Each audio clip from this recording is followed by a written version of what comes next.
Paul, a difficult 4 days with no thanks to the weather. What are your thoughts on the performance and the result down here at the Upton Steel County Ground?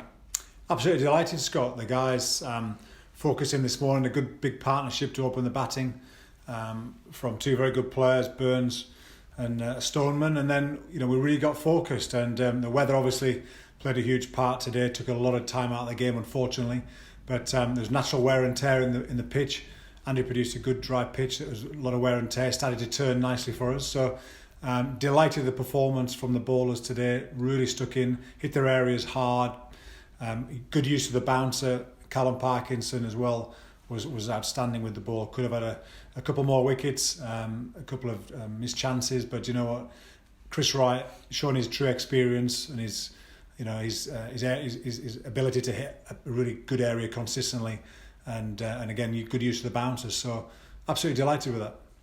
Yeah, Burns and Stoneman began the day in what looked like a pretty comfortable position. You must be absolutely delighted with the response shown from the bowling unit. Yeah, we've talked about consistency in areas and the consistency and the ruthlessness of hitting the top of off stump, bringing batsmen forward, hitting the pitch hard. And today we did that. Chris Wright, 24 overs, 7 maidens, 5 for 60 was absolute top class. And that was backed up by everybody else. Ben Mike coming in, hitting good areas, asking a lot of questions, getting his old pace back again, which was wonderful to see. Alex Evans hit some good areas, and Ed Barnes got his first class wicket to finish the night. Really, bowling Ricky Clark, an international cricketer who's no mug with the bat, and knocking his middle stump backwards was tremendous. Yeah, you just mentioned Chris Wright there. Obviously, he posted his second successive fifer. Despite what people may think when they look at his age, it's proof that he's still got it, and he's still got it going forward with a nice young bowler and attack behind him as well. Yeah, well, quite often it takes a little bit extra time to find yourself as a bowler. Most bowlers mature at 28 to 30 onwards. So, Wright has worked really hard on his fitness. Had a little bit of a knee niggle right at the end of last year and the start of this year, and he's come back brilliantly from it. So, to go at 2.5 and over on that pitch, there's very few bowlers done that, and he's asked enough questions and he's got his wickets. Sometimes, Ben Mike bowled a brilliant spell and didn't get any wickets, and then all of a sudden Chris came on and hit good areas again, and it happened for him. But thoroughly delighted for him, and also for Callum Parkinson, who was really unlucky as well at times. He really, he's done a lot of soul searching. He hasn't had many wickets this year. We've chatted about how good he's been in white ball cricket in the past, red ball cricket. Sometimes has to be a little bit braver. We challenged him yesterday, and he's come back today, being really brave, throwing the ball up, giving it more air, taking a lot more, taking more pace off the ball, asking more questions, getting more bounce.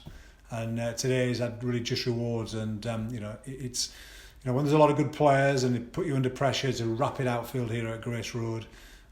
He can be felt very vulnerable at times under pressure, but he's held his lines well, asked good questions, he's set brilliant fields that challenged the batsman, and also helped the balance of attack and defence, helped him. But really pleased for everybody, and it's been a real good team performance today. And to take us back to days 1 and 2, obviously we saw Harry Swindles post his maiden first class ton for Leicestershire, and also another Leicestershire lad, Sam Evans, post his third of the season. So the response to the batting, it seems there's a lot more stability there for this season. Yeah, the Academy of Cricket, the lads have come through the Academy of Cricket, which is lovely here at Leicestershire, at the Upton Steel County Ground, and that's where we're very proud of it. And we've done a lot of hard work this winter. We've worked. Everybody's sat down at the start of the winter and focused in a little case conference about all of them, and real.